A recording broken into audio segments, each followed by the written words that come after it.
बिस्मिल्लाहिर्रहमानिर्रहीम, अस्सलाम वालेकुम। मैं शाहिद सकलैन हूँ। आप मुझे मेरे सोशल मीडिया प्लेटफॉर्म पे देख रहे हैं। बात करेंगे ट्रंप इंतज़ामिया के एक और एग्जेक्टिव आर्डर की, और ज़ाहिर है ये एग्जेक्टिव आर्डर उसी सिलसिले की कड़ी है जिसके तहत इल्लीगल इमिग्रेंट्स, अनडॉक्यूमेंटेड जो लोग हैं उनके ख़िलाफ़ घेरा तंग किया जा रहा है। कोशिश ये की जा रही है कि अमेरिका में वो तारकीन वतन, वो लोग जिनके पास कोई लीगल स्टेटस नहीं है, जिनके पास कोई डॉक्यूमेंट्स नहीं हैं, उनको किसी भी तरीके से, चाहे वो झांसा हो, पैसों की ऑफ़र हो, या चाहे वो धमकी हो कि आपको डिपोर्ट कर दिया जाएगा, किसी भी तरीके से बाहर निकाल दिया जाए। अब एक नया एग्जेक्टिव आर्डर आया है, और इस एग्जेक्टिव आर्डर का जो निशाना है वो अमरीकी इंतज़ामिया या अमेरिका के जो स्टेटमेंट है उसके मुताबिक तकरीबन 2 करोड़ 10 लाख लोग हैं। और इस एग्जेक्टिव आर्डर के तहत कोशिश ये की जाएगी कि इन 2 करोड़ 10 लाख लोगों को जो है वो अपने घरों को भेजा जाए, और उनके लिए अमेरिका में रहने की कोई जगह नहीं है, क्योंकि ट्रंप इंतज़ामिया का ये दावा है जब से वो आए हैं कि हम अमेरिकी जो रिसोर्सेज हैं, जो अमेरिकी टैक्स पेयर का पैसा है, उसको सिर्फ़ और सिर्फ अमेरिकन नेशनल्स के ऊपर, अमेरिका के रहने वालों के ऊपर ख़र्च करेंगे, और किसी को भी ये इजाज़त नहीं देंगे कि वो अनडॉक्यूमेंटेड हो, वो कोई ऐसा शख्स हो जो यहाँ अमेरिका में रह रहा हो और वो बेनिफिट्स ले रहा हो। इस एग्जेक्टिव आर्डर में क्या कुछ है, कौन से लोग इसका निशाना बनेंगे, आज की इस वीडियो में ज़रा इसकी तफसील आपके साथ शेयर करेंगे। मैं आपको अर्ज़ कर चुका हूँ जी कि ये एक नया एग्जेक्टिव आर्डर है जो जारी किया गया है, और ये है सोशल सिक्योरिटी बेनिफिट्स के हवाले से। आपको पता है कि बहुत सारे ऐसे लोग हैं कि जी जो अमेरिका में रह रहे हैं, और उनको जो है आल दो वो अनडॉक्यूमेंटेड हैं, कुछ ऐसे हैं जो टैक्स भी पे करते हैं, किसी तरीके से उन्होंने आपको रजिस्टर्ड करवाया हुआ है, और वो लोग भी सोशल सिक्योरिटी के बेनिफिट्स किसी न किसी तरीके से ले रहे होते हैं। इनमें से कुछ ऐसे लोग भी हैं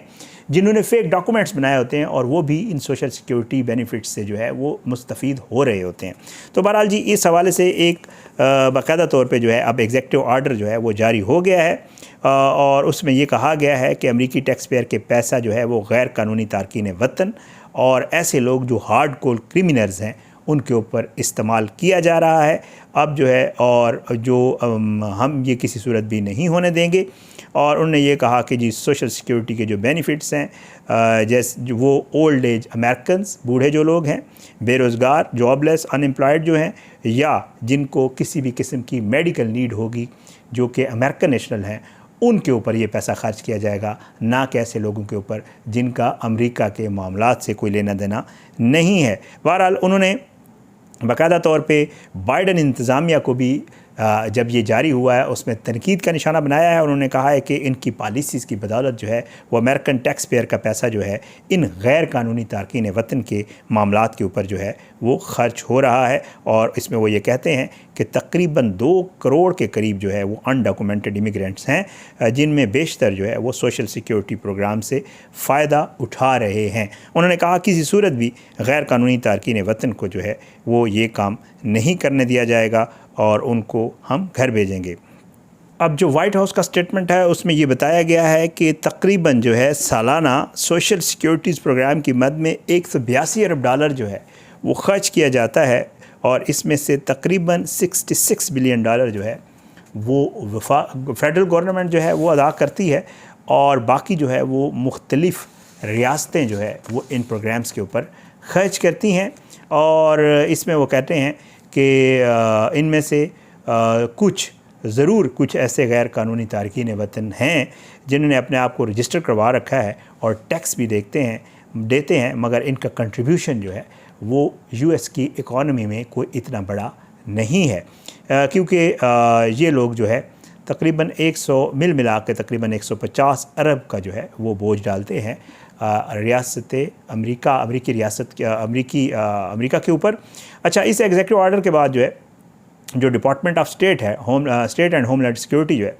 उन्होंने भी जो है वो एक स्टेटमेंट जारी किया है, और उन्होंने कहा है कि मौजूदा इंतज़ामिया जो है वो तब तक आराम से नहीं बैठेगी जब तक ये तमाम गैर कानूनी तारकीन वतन जो है वो अमेरिका में मौजूद हैं। आपको पता है जब इन्होंने ये सब कुछ किया था, जब ये कैंपेन चल रही थी इलेक्शन की, उस वक्त भी वाज़े तौर पे ये कहा गया था कि हमारे एजेंडे में सबसे ऊपर जो है वो गैर कानूनी तारकीन वतन या इल्लीगल इमिग्रेंट्स जो हैं उनकी यहाँ से वापसी है, और कोशिश ये की जाएगी कि सिर्फ़ और सिर्फ अमेरिकन्स उनको अमेरिका के रिसोर्सेज या अमेरिका का जो पैसा है टैक्स पेयर का उससे फ़ायदा दिया जाए, आम ऐसे लोगों को नहीं जो इलीगल वहाँ पे रह रहे हैं। बहरहाल जी बताया जाता है कि इसी स्टेटमेंट में ये कहा गया है कि तारकीन गैर कानूनी तारकीन वतन जो अमेरिका में मौजूद हैं वो 2 करोड़ से 2 करोड़ 10 लाख हैं इसी स्टेटमेंट के मुताबिक, और इन तमाम लोगों को अपने ममालिक को भेजा जाएगा। अच्छा, उसके अलावा जो नंबर्स हैं वो ये बताते हैं कि इनमें वो लोग भी शामिल हैं। ज़ाहिर है ये जो 2 करोड़ 10 लाख हैं, वहाँ पे कुछ ऐसे लोग हैं जिनके डॉक्यूमेंट्स का केसेस चल रहे हैं, वहाँ पे कुछ ऐसे लोग हैं जिन्होंने असाइलम अप्लाई किया हुआ है और उनका वो अभी तक केस चल रहा है। तो अब माहिरीन ये बताते हैं कि ये जो काउंट किया गया है वो तकरीबन इसमें वो तमाम लोग अगर गिना जाए तो तकरीबन इसमें वो तमाम लोग भी आते हैं जिनके किसी न किसी वजह से मामला पेंडिंग हैं, जिनके डॉक्यूमेंट्स का मसला चल रहा है, जिनके असाइलम के केसेस पेंडिंग हैं, उनके ख़िलाफ़ भी ये जो एग्जेक्टिव ऑर्डर जारी किया गया है शायद ये उनके ऊपर भी लागू होगा और उनके ख़िलाफ़ भी घेरा तंग किया जाएगा। बहरहाल ये जो है अगर उनके केसेस जेन्युइन भी हुए कहा यह जा रहा है तो ये भी पॉसिबिलिटी है कि उनको भी निकाला जाए और कहा जाए कि नहीं जी आप लोग जाएं, और अगर आपने वापस आना है तो आपको हम पहले पिछली वीडियो में मैं बता चुका हूं कि जिन्होंने कहा है कि जी हम बिल्कुल आपको वापस लेंगे, जो है आप वापस आएँ प्रॉपर तरीके से। एक ऐप है उसके ऊपर रजिस्टर करवाएं, रजिस्टर करवाने के बाद आप रज़ाकराना तौर पे चले जाएं। आप अगर अच्छे तरीके से चले जाएंगे तो हम आपको जो है वापस बुला लेंगे। आपका एम्प्लॉयर जो है वो गारंटी के साथ लेटर दे दे और वो कह दे कि जी ये बंदा जो है मुझे चाहिए, तो हम आपको अच्छे तरीके से वापस बुलाएँगे। और ये भी पॉसिबल है कि US गवर्नमेंट जो है वो आपको पैसे दे बाकायदा तौर पे वापस आने के और इन चीज़ों के, ताकि जो है ये मामला अच्छे तरीके से सॉर्ट आउट किया जा सके। बहरहाल ये सारी सूरत हाल चल रही है। इस मामले को लेकर एक के बाद एक एग्जेक्टिव ऑर्डर और एक के बाद एक स्टेटमेंट जो है वो जारी किया जा रहा है। मुख्तलिफ जो है जैसे मैं आपको बता चुका हूँ कि मुख्तलिफ वजारतों की तरफ से भी, और कोशिश ये की जा रही है कि जो एग्जेक्टिव ऑर्डर होता है उसके ऊपर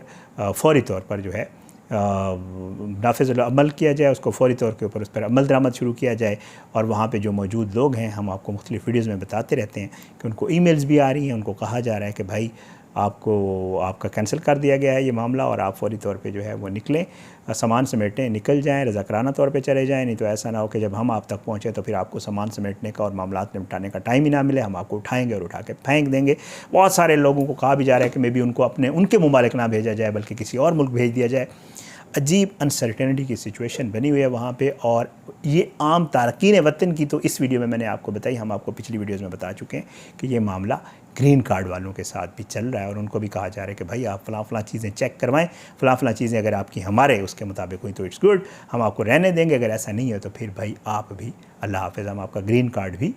फ़ारिग कर सकते हैं। बहुत सारी ऐसी चीज़ें हैं। कोशिश ये है कि इसके ऊपर जितनी भी अपडेट्स आ रही हैं वो आपके साथ शेयर की जाएँ, क्योंकि ये एक बहुत बड़ा कंसर्न का मामला है हमारे ओवरसीज़ पाकिस्तानीज़ के लिए, स्पेशली वो जो US में रह रहे हैं, और उसके अलावा यहाँ पे पाकिस्तान में भी ज़ाहिर बात है लोग जानना चाहते हैं, समझना चाहते हैं कि आखिर वहाँ पे बहुत बड़ा ख्वाब है, बहुत बड़ी एक मैं तो कहता हूँ कि जी तसव्वुराती डेस्टिनेशन है US। यहाँ पे रहने वाला चाहे वो अनएम्प्लॉयड है, चाहे वो स्टूडेंट है, चाहे वो कोई भी बंदा है, वो कहता है कि एक दफ़ा ग्रीन कार्ड मिल जाए तो उसके बाद फिर बहुत ही अच्छा होगा हमारे लिए। लेकिन अब ये मामलात वैसे नहीं रहे और कहा यह जा रहा है, हम आपको पिछली वीडियोज़ में बता चुके हैं कि अगले 6 महीने जो है मे बी ये तमाम पॉलिसी उसमें रिव्यू होंगी और वो लोग जो वहाँ पे मौजूद हैं या जाना चाहते हैं उनके हवाले से कुछ नए फ़ैसले सामने आएंगे। तो जो भी सामने आएगा इंशाल्लाह आपके साथ ज़रूर शेयर करेंगे। अपनी दुआ में याद रखिएगा, अल्लाह सबको अपनी ज़ुबान में रखे, सब पे अपना रहम करम करे, अल्लाह हमारे ओवरसीज़ पाकिस्तानी बहन भाइयों को अपनी ज़ुबान में रखे। इजाज़त दें, इंशाल्लाह अगली वीडियो में मुलाकात ज़रूर होगी, लेकिन बशर्ते ज़िंदगी अपने मुल्क के लिए दुआ किया करें। अल्लाह हमारे मुल्क काम में नासिर हो, इसके खिलाफ साजिशें करने वालों को नाबूद करे, ज़ालिमों को इबरत का निशान बनाए, मज़लूमों को इंसाफ मिले। अगली वीडियो तक के लिए मुझे इजाज़त दें, अपनी दुआओं में याद रखिएगा। मुलाकात इंशाल्लाह ज़रूर होगी, लेकिन बशर्ते ज़िंदगी। पाकिस्तान ज़िंदाबाद। अल्लाह हाफ़िज़।